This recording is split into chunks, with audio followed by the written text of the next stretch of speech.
Hi, I'm Jon Thelen. Today I'm Fish Head. I'm up on Mille Lake. We're going to chase some walleyes around this afternoon. And you know, this lake's gone through its ups and downs, but even in its downs, this is still some of the best walleye fishing in the country. Stay right where you're at. Fish Head's coming up.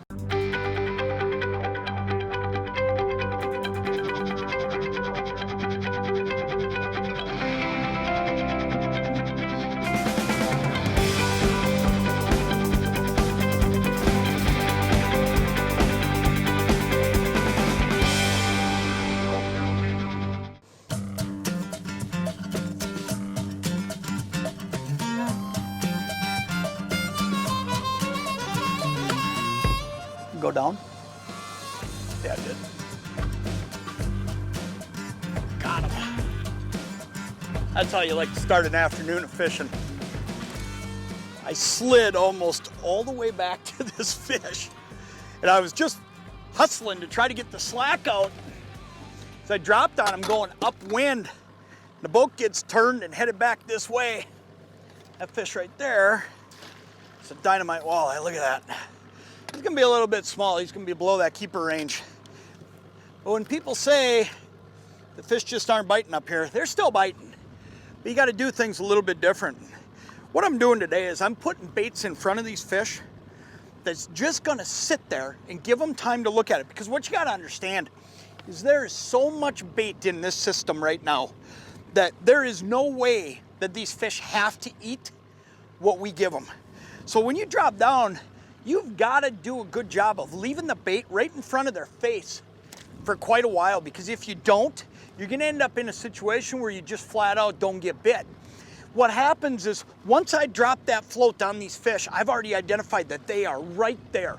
And all I've got to do at that point in time is get it right over the top of them, give them that time to look at it. So what I'm doing is I'm actually driving the boat around and I'm trying to find fish on those electronics long before I even start fishing. It would be just excruciating right now to be drifting through this spot because these fish are all scattered out with all this bait in the lake. So what I'm doing is I'm driving around and I'm actually looking. It's ideal if I can find 2 or 3 of them together, but I'll even take a single. Long as I see them on the graph up above the bottom, I'll just flip right over the back of the boat, drift away from them a little bit, and just twitch that thing and work it a little bit. Now I'll give it a couple minutes. If they don't bite, I just start the process again. Start driving around until you find them.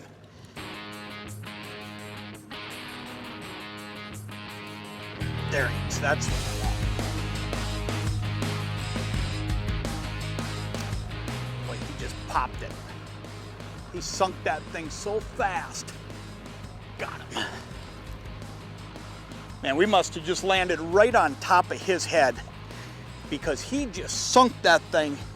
I mean, it wasn't there for 10 seconds and it was gone. And that's when you know you usually nailed them right on. I mean, it landed right above them, came to a stop right above them, and when they see it, man, it's pretty hard to resist when you put it right on top of their head like that.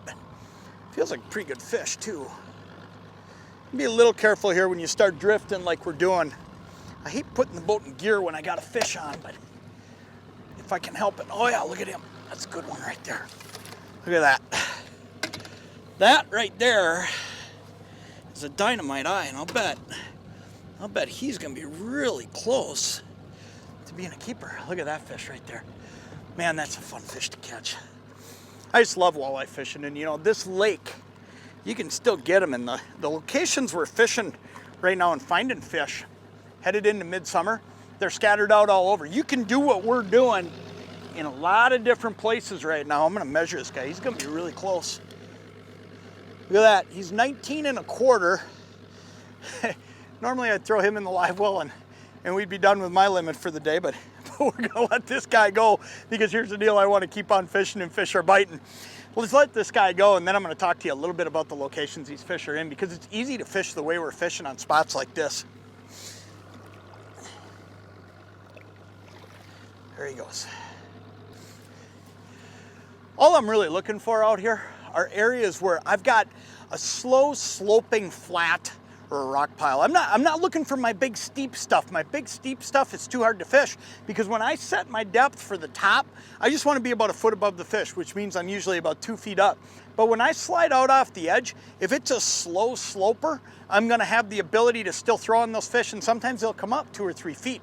So that way I'm good no matter where I go. So I'm just looking for that mid-range stuff all the way out to your mud flats. I can be on a 20-foot gravel bar like I am today. This one tops out at about 22 feet, or I could be out on a mud flat that tops out at 24 feet and drops all the way into 30. But what I wanna do is find myself the slowest sloping ones. If you can find those, fish are usually here. And here's the other thing that's really neat about it. Once we get down below that 20 feet of water, you can pretty well just cruise and trust your electronics. I mean, I drive up to spots, and before I even throw a line, I drive around and check and make sure. If I can grab a couple fish, then I'll bait things up and I'll go back, I'll make sure my depth is set, and then I'll run over and go for them.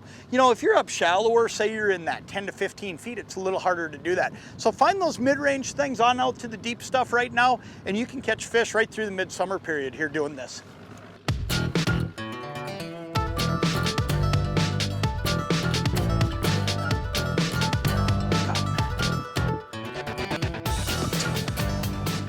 Another great eye. Look at that. That's what you can do when you fish aggressively and keep moving.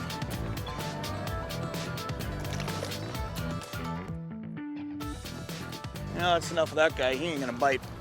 Real quick here before I find another fish and throw this out, let me show you what I'm using. Really simple setup. Thill Pro Series XL float. The reason I use this thing is it's got a brass grommet up in the top, so that line just flies through it. And I use a double XL size because I use just one split shot. And I've talked about this in some of these videos before.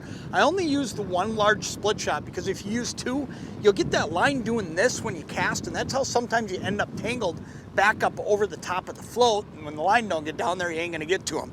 Then the other thing we do, it's real simple. I always use a 32 ounce jig. Now this is a Lindy Jig, and I'm using it for a reason.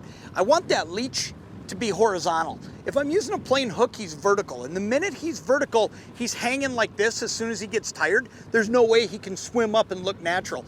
But with that jig head, it does two things. One, it adds a little bit of color, but the other thing it does is it keeps him horizontal, and that'll keep that leech swimming. And even if he gets tired and quits swimming, the wave action's gonna keep it going like this, so he looks good and lively. Look at that. There he goes.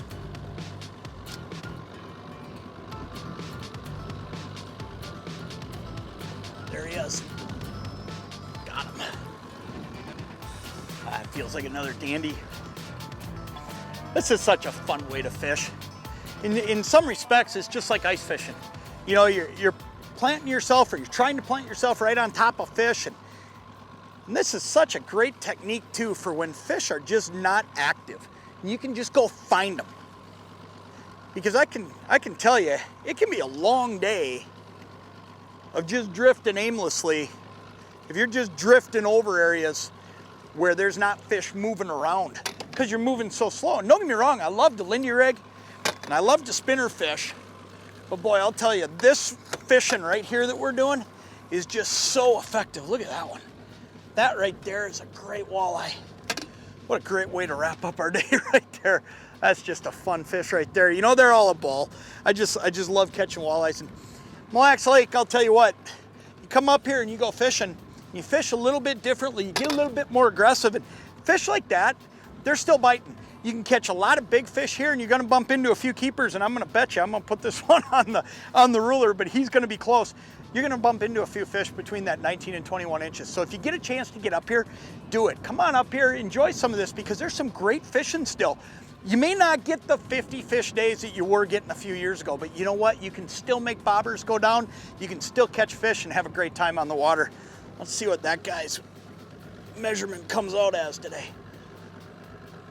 Look at that, 20 inches. We'll throw that one in the well. What a great way to finish up the day. I'm Jon Thelen. We'll catch you next week on Fish Ed.